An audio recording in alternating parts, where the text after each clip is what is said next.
All right. So what we talked about tonight, we talked a little bit about the tritone. So we talked about there's a C chord, and you got on the top string C and E, and then you go to G7,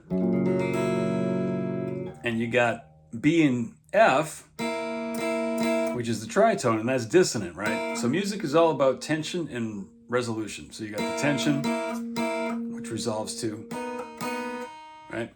So C, G7. So then we talked about how the only place that tritone occurs is on the 5 chord. So if I'm playing the chords in the key of C, if I take them to sevenths, C major 7, D minor 7, E minor 7, F major 7, G7, there we go, right? A minor 7, B half diminished 7, C major 7. So the only 7th chord in a major key is really the 5 chord, right?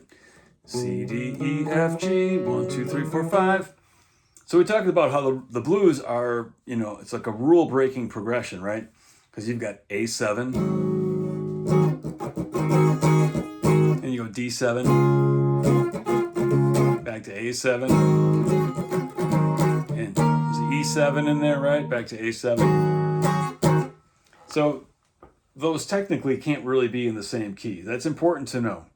And then let's see, we talked a little bit about some of the things we could do in off of a D chord, right? So if you're playing, you go to the D. Talked about this lick, Zeppelin lick. We got this.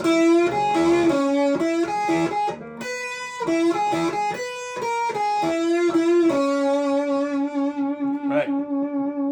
And then we kind of got into the different boxes you can play. So we got box 1, box 4,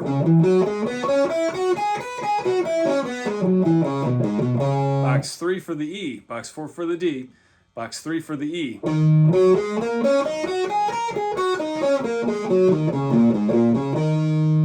Right?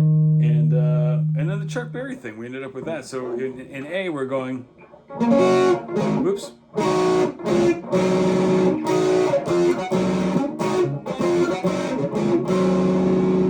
That's kind of a rhythm I like to play, something Chuck Berry did. If you're doing it on D, you can start with the A, right? You can start down here.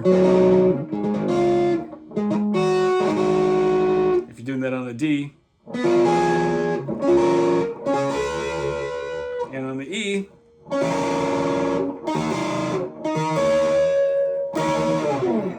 so I think that's everything. I'm gonna keep it short, and I'm gonna try this on YouTube.